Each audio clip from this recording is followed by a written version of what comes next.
perintah yang telah dikeluarkan terkait dengan penyidikan, perlu kita sampaikan pada Bapak dan Ibu bahwa kami telah menerima laporan polisi dari pihak PT EBH. Dalam hal ini adalah berkaitan dengan dugaan tindak pidana. Dan perlu itu kita sampaikan pada Bapak Ibu bahwa pidana apa? Boleh tahu pidana apa? jadi nanti kami sampaikan pada Bapak dan Ibu jelaskan ya, bahwa surat tugas kami ke sini adalah melakukan upaya paksa hukum, penyitaan dan upaya paksa lainnya berkaitan dengan laporan polisi nomor LP 17. Boleh melihat kopiannya? Boleh kami Nanti minta sampaikan dulu, Ibu dengar dulu. Gantian nanti akan sampaikan. Laporan polisi nomor LP 18 nomor 2 2023 SPK Kabupaten Subang tanggal 3 Februari 2023 dan LP nomor 17 Nomali 2 2023 SPK Kabupaten Subang tanggal 3 Februari 2023. Karena jelas sama saya melakukan upaya tidak paksa penyitaan terhadap barang bukti yang ada di TKP dan upaya paksa lainnya, termasuk ini yang ada penguncian pintu. Karena kenapa?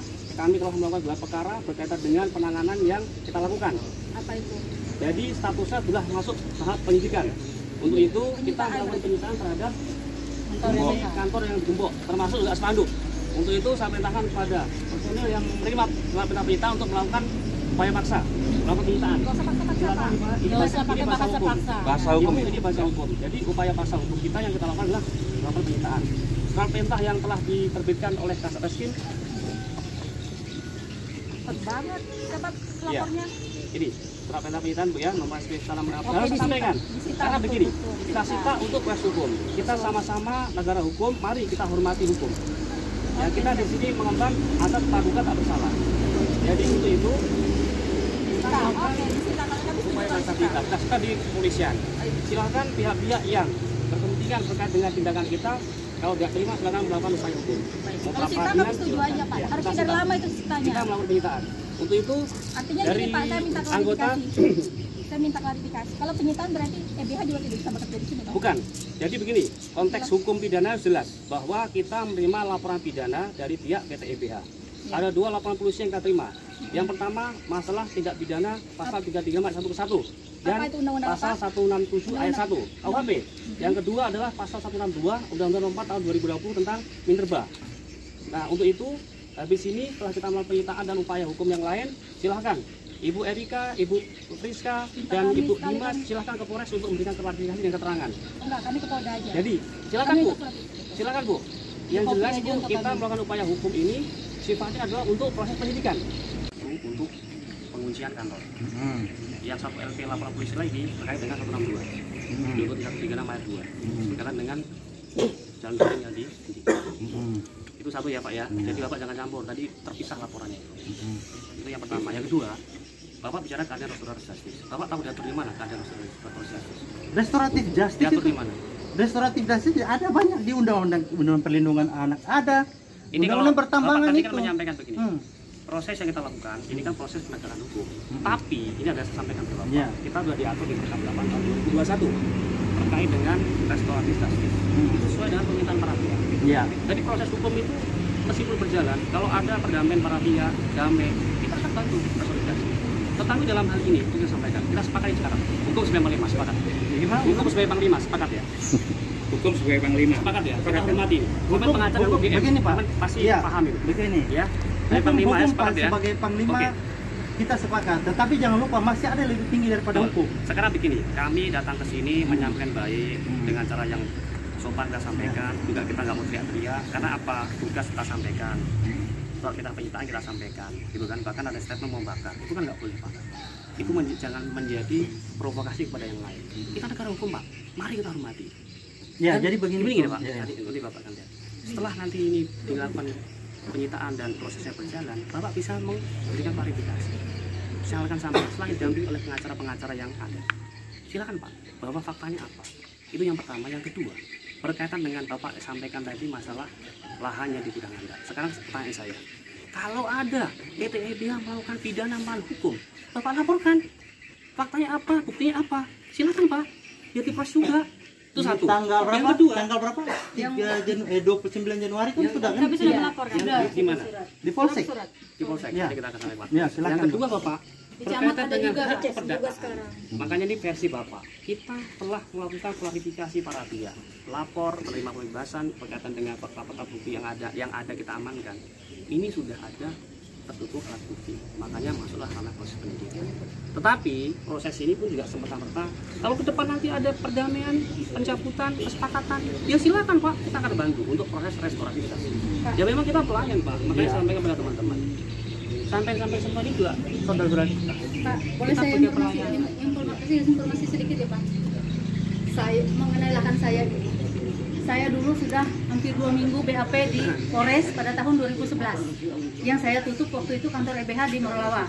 Itu terkait dengan lahan saya yang 2 hektar dibuat EBH sampai Akan upaya paksa itu ke apa saya. kan? Sprintnya.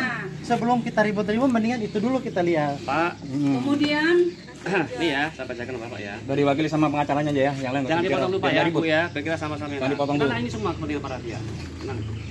saya kira arsip 2011 itu ada di Polres ini. Oh ya. Itu loh, Pak Pak Rudi pengacara itu, sangat paham saksinya waktu itu. Simak di baik-baik ini pengacaranya. 2011. Yang lain gak usah Masih bicara hidup dulu. tuh. Bentar ya, kita saling menghargai ya, Bu ya. Ya, saya bacakan nanti saksi tidak terima. Oke. Nanti diberikan Pak. Surat tugas ya Pak. Ya. Berdasarkan lap LP 18 3 Februari 2003. Tentangkan nama saya ini. Saya, mangkat saya Pak Agus. jelas. Ya. Ini anggota semua yang ada di sini, satu-satu Pak Albir, Pak Zuri dan seterusnya. Melakukan tindakan upaya paksa berat penyitaan terhadap barang bukti yang ada di TKP. TKP dia masuklah di sini. Ya. Ya, sebagai ini pasal 35 ayat ke-1 KUHP Sub 167 ayat 1 KUHP. Berlaku sekarang. Saya sangat hormati sekali Bapak ikut di sini. Yang kita layani dengan baik. Setuju kalau penyitaan. Oh, sangat baik. Satu. Yang kedua ini suratnya tegas. Kasat Reskrim Bersama Kapolres.